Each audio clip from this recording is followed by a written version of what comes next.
I am so excited about today's video for me and for you. This is the first video in our cheese making series, and this one is so delicious and really easy. It does not need any special equipment or special cultures for that matter. We are making a whole milk ricotta, and this is on page 82 of the Home Cheese Making book by Ricky Carroll. And not only is this so easy, but it really is so delicious. So do not think about a ricotta cheese that you're buying in the grocery store in those plastic tubs. This is not that. This is more like the ricotta, and let me just say it one time, the way the Italians say it, ricotta. I just had to say it. It was like waiting to come out. But this is more like the ricotta that you would find in a specialty cheese shop, or, you know, walking along the streets in Italy, and like those little shops, right? The little markets with all of the amazing goods, produce, cheeses, meats, etc. This is the ricotta that you will find in those types of places. So I invite you to watch, learn, and try it yourself. So easy. All it needs is 1 gallon milk, some citric acid, and salt. That is it. And so if you watched the introduction to cheese making video, you've seen me talk about some of these things, but this is the citric acid I use, and I buy it from Azure Standard. It is extremely affordable, and it's just easier to have this on hand than lemon juice, because I use this for canning too, right? For canning tomato sauce or anything that would need lemon juice added. I just use this. So much easier. And this is what we're going to use today as our acid for our ricotta cheese. I've got my ricotta basket mold. Now, if you don't have a basket mold, that is okay. A colander will work just as fine.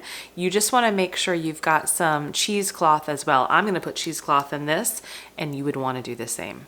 And as I had mentioned in the previous video, you can use a store-bought milk. You don't have to go get milk from a farm.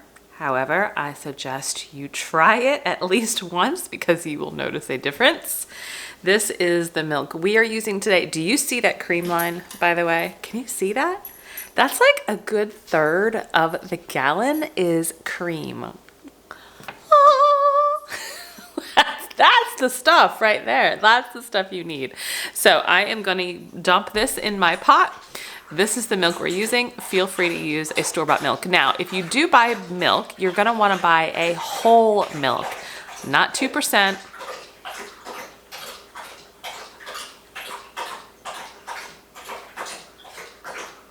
It's thirsty.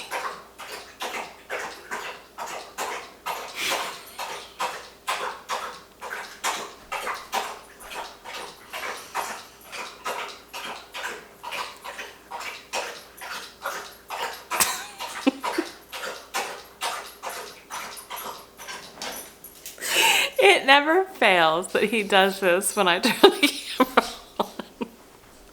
Anyway, do not buy a 2%. Do not buy a skim. You want a whole milk. All right, before we start, you want to make sure whenever you're doing a cheese recipe from this book or any book, you are strictly following the directions. It is key. So with a lot of the cheese recipes, you are diluting your rennet, or in this case, your citric acid, or even in this case, your salt, in a non-chlorinated or filtered water. And so in this one, I need to dilute 1 teaspoon citric acid in 1 cup water, and then 1 teaspoon of my sea salt, I'm using Redmond real salt, in a 1/2 cup of water. And I am, again, you want to use filtered non-chlorinated water. So if you are on city water, you will need to have a filter somewhere or go buy a bottled water, that kind of thing. I don't always advise that, but you need filtered water. If you're on well water, that's fine too. You might want to filter that as well, but non-chlorinated is key. So I'm going to measure out 1 teaspoon citric acid and dissolve that into 1 cup non-chlorinated water. And you always want to do these steps first because you do want to give your rennet or your salt or citric acid time to dissolve. And this is 1 teaspoon salt into the ½ cup non-chlorinated water. It is also very important with any cheese making recipe that everything is very clean. So I wash everything in hot soapy water, sometimes a little bit vinegar, right, just to sterilize everything, and then rinse and dry well. So I have a very clean pot, very clean measuring cups, and a spoon that I'll use later.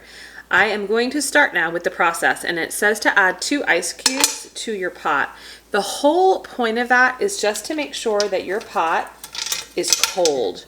You could do this by putting it in the fridge if you had room in your refrigerator first. I'm not going to keep the ice cubes in here. We just want to cool the pot down. This is especially helpful if you have just cooked something on your stove and now you're doing your cheese. It's just helpful to make sure that your pot is extra cold. And then once you feel that's good, dump this out. And we are going to put our milk, our citric acid solution, and our salt solution in the pot. That is the beautiful cream. Do you see that? Ooh. So whenever I'm buying my raw milk, I usually go about halfway when I'm using it, put the lid back on, because there is some gorgeous cream kind of stuck to the edges here. And I want that.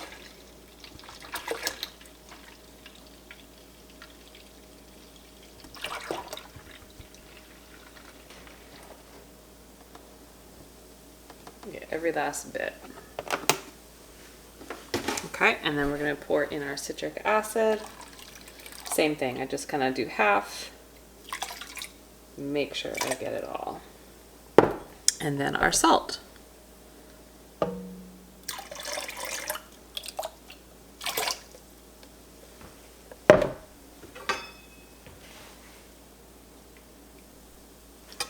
I'm going to mix well, but I'm not touching the bottom of the pot.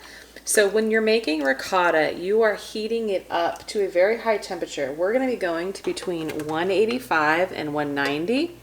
I'm putting my burner on a medium high heat. I'm putting it between a 6 and a 7. I do not want to burn the milk. But inevitably, when you're making ricotta, usually there is a small layer on the bottom of the pan that will kind of stick. Not necessarily get burnt, right? But it does form like this layer, this skin on the bottom. So you don't ever want to scrape the bottom of the pan to pull that up into your cheese. All right, everything is mixed up wonderfully. Now we are going to heat this up. We want to get it, like I said, between 185 and 195 degrees Fahrenheit. This is in Fahrenheit, these recipes. I use a thermal infrared thermometer to kind of help keep track of my temperature. So we're at 48 degrees right now, so little ways to go, but I'll show you once we get there. I am going to stir it occasionally, but not touch the bottom. So I'm going to check the temperature. I've been stirring. It's been about 20 minutes, but can you start to see the top here? It looks like it's kind of fluffy. Those are the curds separating. I'm just going to stir it a little bit and get under to get the temperature. All right, we are around 185 degrees, so we are right in that sweet spot. So what we're looking for is to see the curds really separate from the whey, and you could kind of see it when I started to stir. You see how it's almost like that yellow milky whey underneath. I really want more of a clear whey, so we're not quite there yet. I'm going to let it go for a few more minutes. You can see we've got really good curd formation here, and we are at around 198, 199 degrees Fahrenheit. So I'm going to move this off of the stove, turn the burner off, and let it sit for 10 minutes.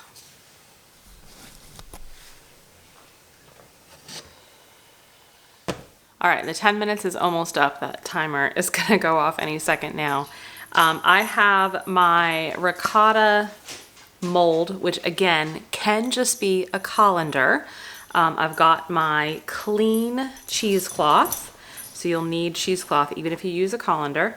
And I have it in this sink here in a bowl, a clean bowl. I'm just setting the colander in the bowl and then the cheesecloth on top of the colander. I'll show you that in a second.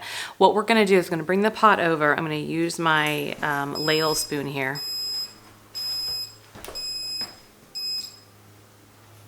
Bring this over. I'm going to use the ladle spoon and I'm going to very carefully ladle the curds into the cheesecloth colander.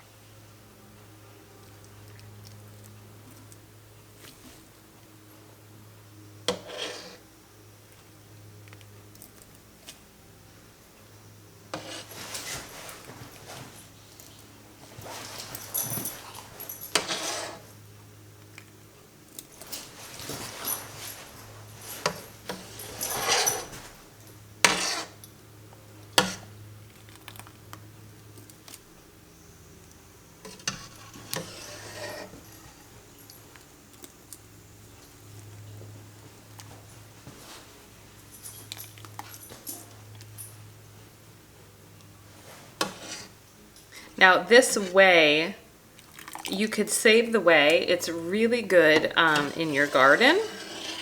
I would dilute it with water, wait till it cools, and then dilute it. Kind of a 1-to-1 ratio, but it's great for your garden. It's also good to feed to animals if you have chickens or pigs. And you can also let it cool and use it as your liquid in sourdough too if you want. All right, I'm gonna let this sit here for a little bit, probably about 30 minutes, and then I will tie that up and let it drain more. All right, it's been sitting for about 30 minutes. I do that because honestly, it just allows a lot of that whey to drain right there in the sink. It also makes it just a little bit cooler and easier to handle. I'm wrapping a rubber band around, and then I use that rubber band to then hang on the knob here in my kitchen. You want to make sure that you have a rubber band that is strong enough. I'm actually going to tie the cheesecloth too to help give it a little more extra support. I'm going to let this hang here for probably close to an hour, maybe 2 hours. I love my ricotta, that really gorgeous kind of thick, creamy consistency. So this will just sit here for another hour or two, and I'm just going to leave this here to catch any whey that drains out, and then we'll put it in a container and in the fridge in a little bit. So we'll be back in a couple of hours. Okay, so our ricotta, I just took it off of the counter or the cabinet here. I think it's ready. It's not really draining anymore. I've put my mold just here on a plate, and we are going to take the curds and I'm going to put them back in the mold just so that they can create a gorgeous shape. If you don't have a ricotta basket, this would be a good time to maybe just use a pretty bowl that you have to store it in there.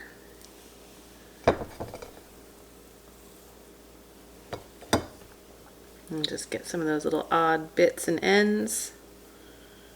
And this will all get washed. Just gonna press it down a little bit. I love the form of this ricotta mold. I just think it's so pretty. So I'm just gonna press it in so it kind of hopefully takes some of that shape. But it's pretty firm. There's no need to salt it. And I'm gonna put this in the refrigerator and leave it in the fridge for just a couple of hours, and then I'll take it out of here and put it in a container. So I'll show you that in a couple of hours. All right, I just took the ricotta out of the refrigerator. I'm just gonna put it in this Pyrex, I think it's Pyrex, glassware with a snap lid top. It's gonna stay in the refrigerator. It'll stay in the refrigerator for up to 2 weeks. I would not recommend freezing this. You probably could. Personally, I think it changes the texture when you thaw it. It doesn't have that creaminess, right? Because a lot of the milk fats and the milk solids freeze, and then when they thaw, it's just not the same consistency. So just use it over the next 2 weeks. Now, you can easily use this for any type of an Italian dish that would call for ricotta.